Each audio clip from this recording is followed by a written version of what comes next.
Assalamualaikum warahmatullahi wabarakatuh. Halo semuanya. Di sini saya akan mempresentasikan materi mengenai model media interaktif dalam pembelajaran IPS di MI atau SD.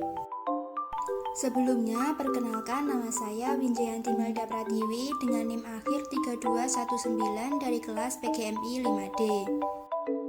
Baik, langsung saja ke materinya. Yang pertama adalah pengertian model pembelajaran interaktif. Model pembelajaran interaktif adalah suatu pendekatan pembelajaran yang mengembangkan rasa ingin tahu siswa terhadap suatu objek atau peristiwa. Model pembelajaran interaktif disebut juga pendekatan pertanyaan siswa.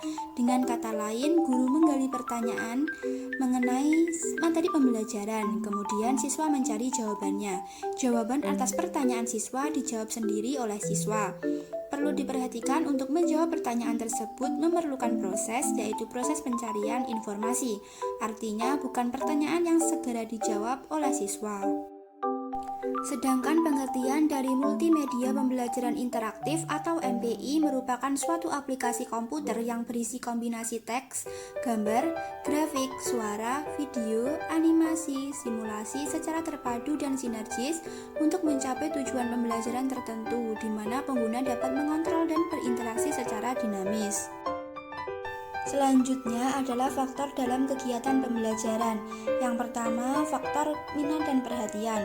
Minat dan perhatian siswa merupakan faktor utama penuntut derajat keaktifan siswa dalam kegiatan pembelajaran. Yang kedua adalah faktor motivasi. Guru berperan sebagai motivator untuk mengembangkan motivasi intrinsik dan ekstrinsik siswa. Yang ketiga, faktor latar atau konteks. Guru perlu mencari tahu pengetahuan, keterampilan, dan sikap yang telah dimiliki oleh siswa. Yang keempat adalah faktor perbedaan individu. Guru harus memperhatikan persamaan dan perbedaan siswa. Yang kelima, faktor sosialisasi. Upaya guru untuk menyalurkan kebutuhan anak akan hubungan sosial dapat dilakukan dengan belajar kelompok. Yang keenam, faktor belajar sambil bermain.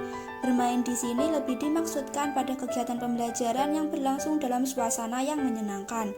Yang ketujuh, faktor belajar sambil bekerja. Belajar sambil bekerja adalah kegiatan nyata yang dilakukan siswa untuk memperoleh pengalaman baru yang mudah diingat. Yang kedelapan adalah faktor inquiry, memberikan kesempatan siswa untuk menemukan sendiri informasi yang ada kaitannya dengan materi pembelajaran. Yang terakhir adalah faktor memecahkan masalah. Tantangan dapat diciptakan oleh guru dengan memberikan permasalahan yang terkait dengan materi pembelajaran. Selanjutnya, terdapat 7 karakteristik pembelajaran interaktif. Yang pertama, rumusan tujuan pembelajaran yang jelas. Yang kedua, materi pembelajaran dibahas secara sistematis. Yang ketiga, guru meningkatkan minat dan motivasi belajar siswa. Yang keempat, guru memiliki kualifikasi dan kompetensi pendidik. Yang kelima, metode pembelajaran yang relevan untuk mencapai tujuan pembelajaran. Yang keenam, menggunakan sumber belajar. Dan yang terakhir, terjadinya interaksi antar komponen pembelajaran. Selanjutnya, jenis program MPI.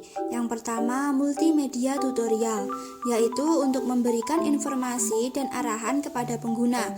Program tutorial tidak akan berhasil apabila setelah menampilkan informasi tidak ditindaklanjuti dengan interaksi. Yang kedua, multimedia drills. Karakteristik pembelajaran ini dilakukan berulang-ulang hingga pengguna dapat menguasai suatu konsep atau keterampilan. Tujuan utamanya untuk memberikan pelatihan. Yang ketiga, multimedia simulasi. Program ini mampu memberikan pengalaman belajar yang lebih nyata sehingga pembelajaran dapat dikatakan sebagai learning in the real world. Yang keempat, multimedia educational games. Permainan ini yang didesain untuk keperluan pembelajaran dan memiliki komponen games pembelajaran terdiri dari bagian pendahuluan, isi, dan kesimpulan. Sekian presentasi dari saya, terima kasih. Wassalamualaikum warahmatullahi wabarakatuh.